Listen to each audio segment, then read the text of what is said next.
I come from a business background. I look for analytics and numbers to support that kind of trend. Where is the 700% increase coming from? So I looked at patient outcomes. Do you know what they've gone up by? 0.7, so just over 50%, but a 7x increase in cost. So I looked at salaries. They have increased, but 50 billion. So where's the other 110 billion? Well, costs haven't gone up. We've had a stagnant economy. Right? The buildings are the same, so where's the other cost? It's in privatisation. It's in exactly that. I'll give you a small example. At that time, my daughter was doing medicine, and guess who was in her class? Richard Branson's daughter. She said, Dad, it's Richard Branson's daughter. I said, he's going to move into the NHS. The biggest provider of NHS GP services is now Virgin. Right, so what does that actually mean? I can give you an anecdote. A translator, NHS translator, she came to me, she was talking to me about this very issue. She used to go into Watford General, and she used to get £15 an hour for translation services. A couple of years ago, they told her that it was being outsourced and she had to go through the agency. She said, why? Because you could just call me and, and when the patient rings up, I'm quite happy. If I'm not here, you don't need to pay me. And they said, no, this is our policy. We have to go through the agency. So it goes through the agency. They withdrew the administration.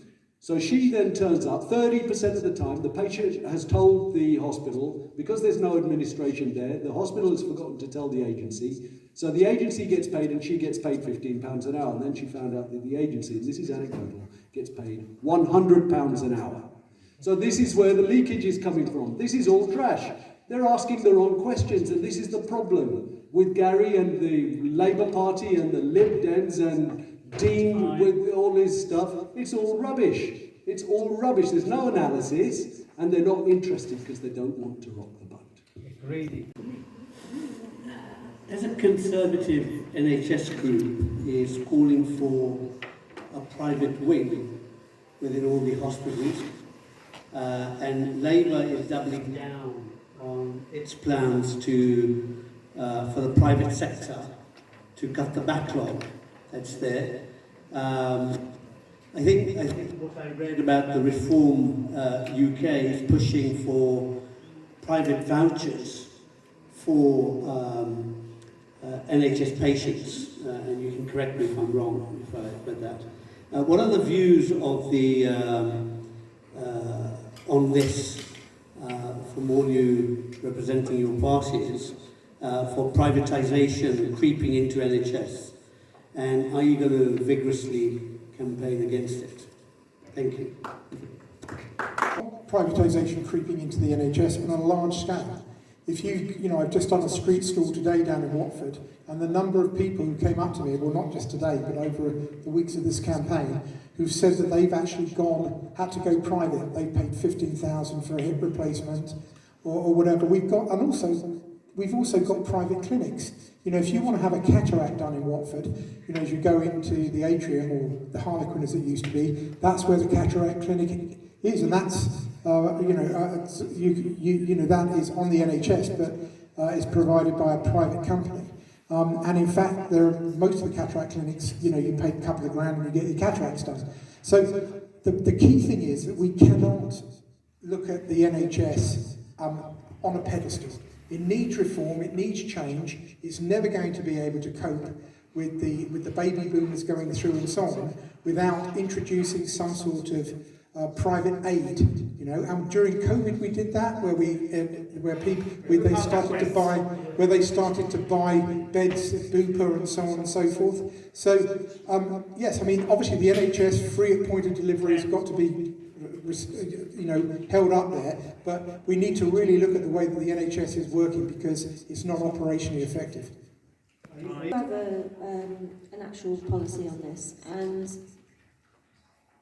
we need to rebuild the NHS and get rid of a couple of layers of managers and put practitioners in their place.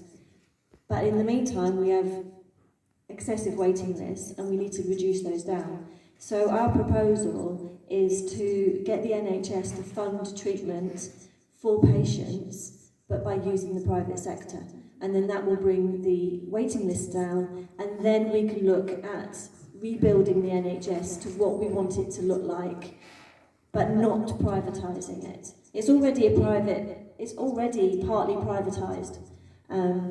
So we would be looking to reverse that and have it brought back into national hands and completely the national treasure that people want it to be. But it will take years, basically, and there needs to be a solution in the shorter term, which is to use the private sector, unfortunately.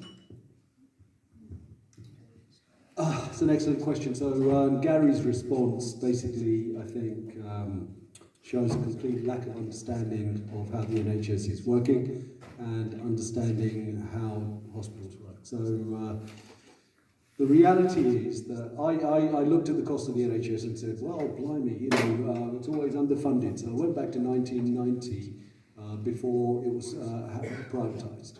Do you know what the cost of the NHS was then? Anybody hazard a number? It was 29.4 billion. Right? Fast forward, 2022, which are the latest numbers I have. What do you think the cost was then? That is, but our policy is, for example, on the medical fees. I think you mentioned it, Seth. If you work in the NHS, we for doctors and highly skilled practitioners, 10 years in the NHS, and we write off the debt to you, because at the moment a lot of people become doctors, do a few years in the NHS, and then they go elsewhere. So that's one thing. The second thing is, we propose that we should actually get rid of interest on student loans, because if you look at, you talk about selling off the books are held by a private company, because all chancellors and the Treasury do is they say this is never going to be paid, because most students don't even hit the threshold for payment. Okay, a lot of them, they come out with degrees that cannot trigger the threshold. So the structural questions to underline that is we need shorter degrees. Let's think out of the box. Going in Scotland, you do 4 years degrees, you do 3 years here, you get long summer breaks, all very well and good. But we need to completely restructure the way that we teach in the tertiary sector, particularly if we're asking students to pay for it. So I think there's only one way. Okay, so the only one way is we've got to face up to the fact, whatever, we've got this debt, and we need to look for innovative ways, particularly for students, to alleviate the pain, because there's a lot of mental stress associated with those. Okay, so I heard a couple of questions in your one question, or you raised a couple of issues in your one question. Your friend has come from abroad to do a master's, so he wouldn't have had a student loan, I don't think. He would have paid up front for his fees.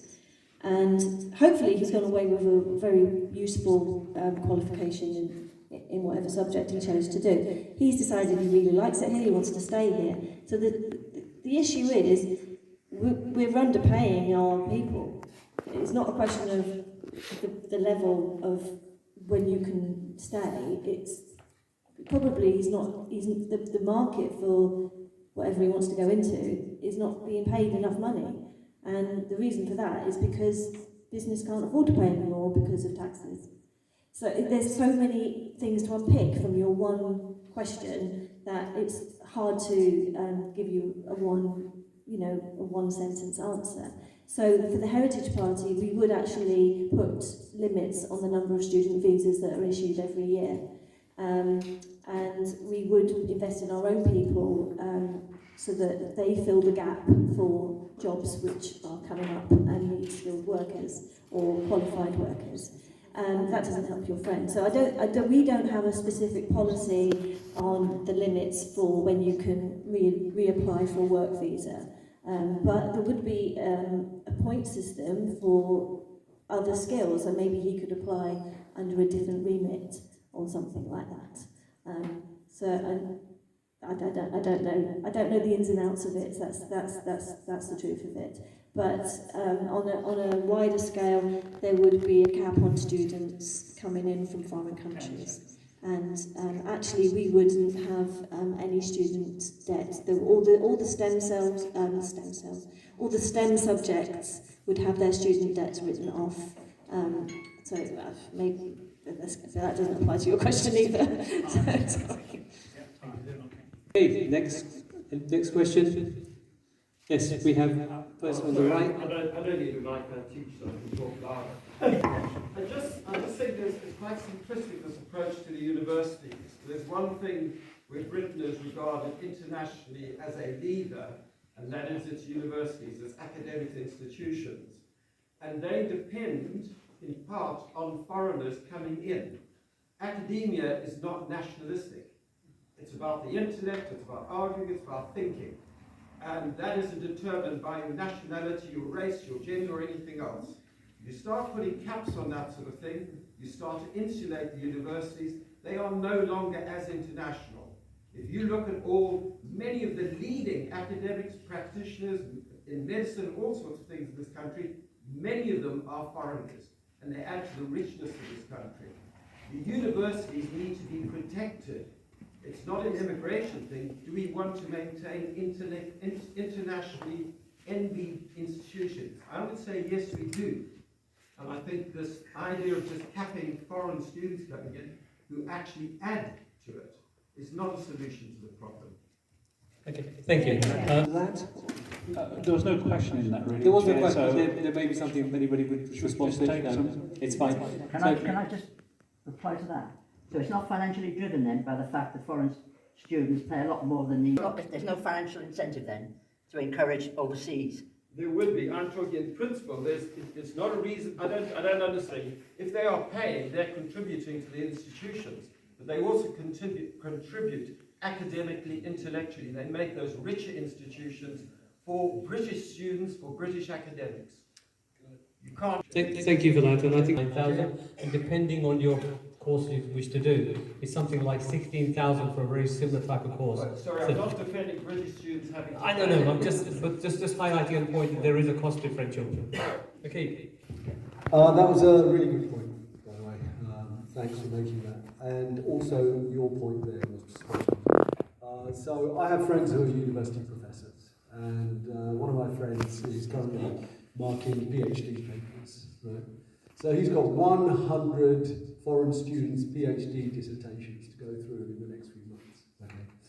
And all of them pay a fortune to actually study at our universities. And he knows the financial structure of the university. I can't name it, obviously, because he's a friend. And, but they are heavily dependent on the fees from those foreign students. You are absolutely dead right.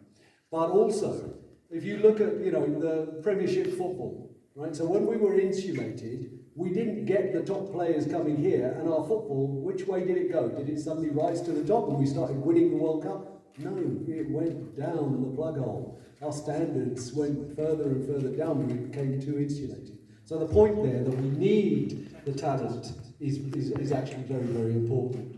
So I think, we can't be too insular. In the coming world, things are going to change. At the moment, China has more PhDs per annum than the rest of the world put together. Let that sink in. India is second. We are a long, long way behind. So in the knowledge economy that's coming, we don't want to insulate ourselves anymore. I'm going to address the number of flats that are being wiped up in and around Watford. I mean, everywhere you look, there are flats being wiped up, and especially that monstrosity in the ex-TJ Maxx site, that doesn't provide any parking. Now, the number of flats being wiped up is going to then represent the number of people coming in, which is not an issue. The issue is the impact it's going to have on traffic, on education, on the only A&E hospital within the surrounding area, and on our education, especially our primary schools, I think. How would you address this? And follow on from this, some of these companies are supposed to provide some of the flats to social housing, and the way they get around this is they say, we'll give a donation and you can redo your part. That doesn't help the housing situation in Watford. So how would you address this? Thank you. Because that's not within my remit. If you had Ian Stokesbury here, then he's obviously the key person who would be able to, you could criticise him for that, but obviously he's captured by the government or constrained by the government. Everything you said is right, particularly about the cars. I went to Berkeley Homes little showcase before those were built, and I said to the lady, what about all the cars? And she said, oh no, we're going to have a cycle shop. and people are going to cycle. Completely unrealistic. If you would cycle down St Albans Road, you've got to be a maniac to do that. But that is something which would be done it's also the Watford plan. It's funny because I've done so many of these things. If Ian was here and Dean was here, they'd be squabbling over the plan. About he said that, you shouldn't have done that, and so on. So, but that really is a local authority matter, certainly for Watford, and getting that signed off. It's not for the MP, but it's a good question. Thank you. It's horrible. It feels like dystopian when you walk past it. It's horrible. And we in the Heritage Party do actually have a policy on housing. And the first point is that all housing targets for local councils should be abolished. So if I was elected as your MP, I would seek a meeting with the council and I would ask them why are you not pushing back on housing targets? What's the consequences of not building all these houses that you're being asked to build? I don't understand. So I would need to find information. But I would no, it is no law. Sorry, the irony is that these flats aren't even affordable. That's exactly right. All complexes should have a percentage of social housing. So all housing targets should be should be abolished, along with the practice of building large housing developments on agricultural land and intensification where zones and town centres are turned into blocks of flats, dozens of storey high, to meet imposed targets for housing units. So that would actually be a key policy of ours, to seek to abolish the targets. And hopefully there wouldn't be any more in Watford. We were talking about our biggest problem is that we in Watford, our next generation, are going to be debt slaves. Now, the only way you're going to leave debt slavery, particularly in residential, is to have a massive programme of affordable housing. Every single bit of council land needs to have affordable housing going on, because otherwise our children will be debt slaves. They'll have 50-year mortgages, 100-year mortgages. Now, there's no way to change that. It's demand and supply.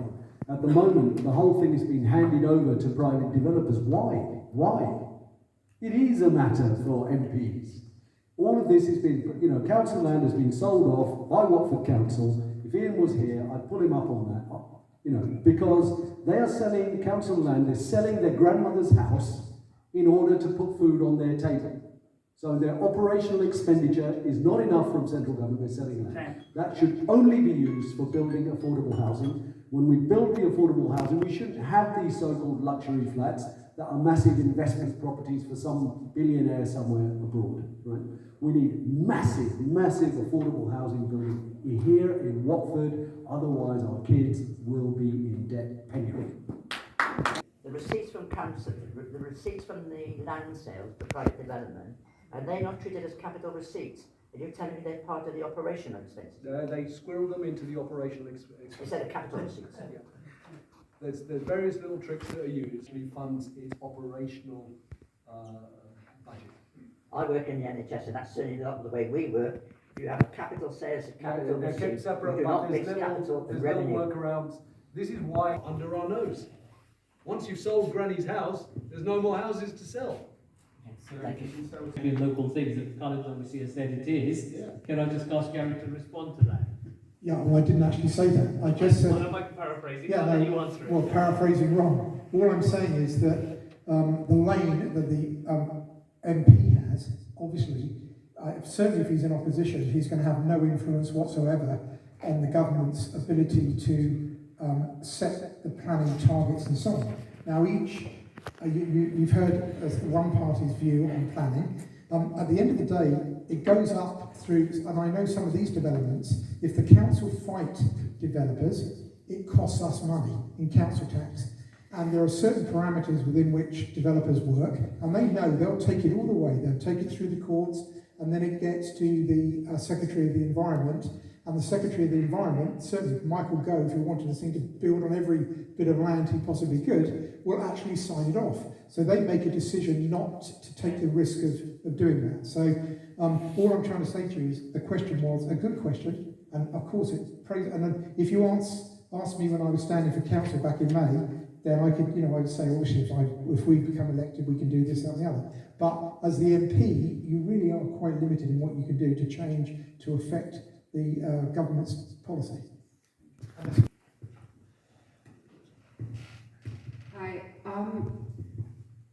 I disagree with you, because the people in this room are all equally powerful. You're no more powerful than me, I'm no more powerful than you. We're all sovereign. We're as equal in power as the king being the sovereign of sovereigns. So if any of us get hurt, it's the king to pick it up.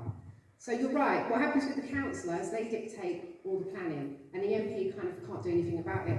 But you're more powerful than the councillor, because what we don't have is local democracy, which is why we are all here.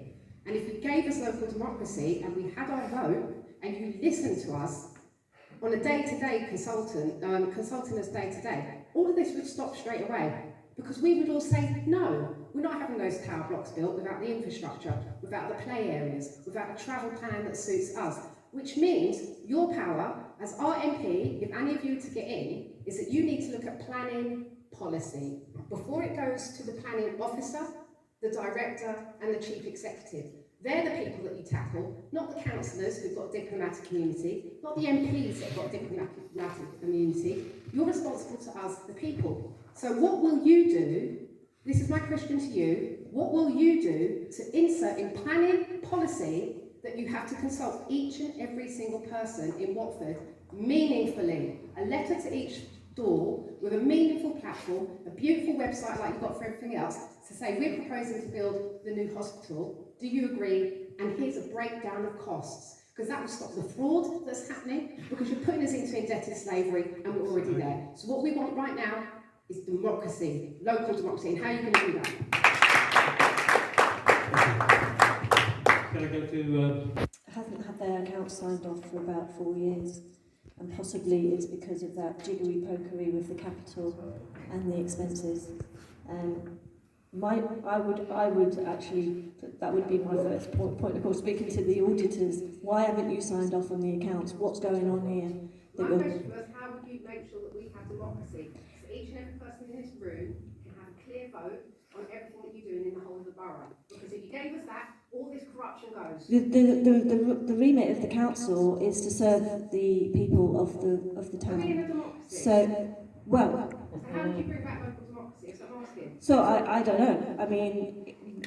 Well, you do. I'll tell you what you do. Yeah, go on then. Everybody in this room, go through Parliament, and you say that every time that something's going to be done in your town, you must write in planning policy to the officers before you do anything. Before any planning application is given consent, you must have meaningfully consulted each and every person in Watford. They are supposed to do that. But they're not. When you do freedom of information requests, and trust me, I've done them. You do freedom of information requests. How did you communicate to the people that this was going to happen? What methods of communication did you use? Oh, we were in Asda on a Tuesday afternoon, or yeah, we said we. How do you make it law? So. And the other part of that is that Hertfordshire County Council have a huge say in what happens in Watford as well. They've been devolved to the Herts Growth Board. They're not county council anymore. I'm asking you, local democracy, if everybody in this room was consult platform, none of this would happen. All the corruption would go away. All of it, overnight. So I think that's a really great question. A chance to reply. Can we just, give things one? Thank you. Yeah, I mean, I agree 100%. So one of the reasons why the local democracy has been broken, I mean, for example, you've got the police is a separate budget, you've got that county council with something else, you've got blah, blah, blah. Why can't we have a unitary council that controls all its own local democracies, right? That's a simple bill, you're right. It needs a simple bill sponsoring and saying, in a particular area, the local people, that's democracy, isn't it? The local people control everything as one unitary bit. And then you would see, you wouldn't have the Watford police station in the centre of town being flogged off for more flats, I dare say, at some point, right? Instead, you would put loads of affordable homes there, right in the middle of town, right? And the same would apply to all of the other assets that the council had. they wouldn't be squirreled away into places that you couldn't see. So I think it's a simple bill to put unitary authority around all of this. But you see, this is the problem that we have. This is the fundamental problem. If you look at the MPs and what they are, right? Most MPs are selected from a job background where they're probably earning 40, 50k a year. And a party selects them, they're ahead in the polls, they think they're going to win anyway, so it doesn't matter who they put, they just stick that person there. And then they're given a £409,000 a year package. Let that figure sink in. That is 10 years of their money in just one. And they are there for 5 years, no one can sack them. That is 50 years worth of their normal income in 5 years. Are they going to be inclined to rock the boat? And this is the problem that Peter Oborne, renowned journalist for the Times, identified. What you now have is a bland bunch of people, corporatists, careerists. They are not driven by you, the constituents. They're driven by the fact that they are getting 50 years worth of money in 5 years. And this is so you lose your moral baseline. And the moral baseline, I'll give you an example of how far it's fallen. The worst crime that you can commit in 5,000 years of recorded history, we've got about 5,000 years worth of recorded history. What's the worst crime you can commit? It's murder, right? Murder. What's the worst type of murder? The murder of a child. The murder of a child on an industrial planned scale is called genocide. Our MPs are facilitating genocide. That tells you the moral base. Of unitary authority has been knocking around Watford for 40 years. And it never gets anywhere because Watford as a borough is too small to have unitary authority, to look after the roads and so on. You need to share the responsibility. So I don't want to, I've spoken to you before and you asked some great questions. But I'm talking about your point is, look, we've actually got what you say already. Right, in some form. When you, for example, I mentioned to you that on that the TK Maxx site, before they put that up, Berkeley Homes had to notify everyone within a reasonable area. Now we can argue how far that goes out. Should it be half a mile or whatever? But I know. But what I'm trying to say to you is, they had. I've got an opportunity to go down there and to challenge them. And I told you I asked a question. The problem is that the actual law allows them then just to override what we're saying. And I don't think, in terms of actually building houses, I don't think there's any other way that could do that.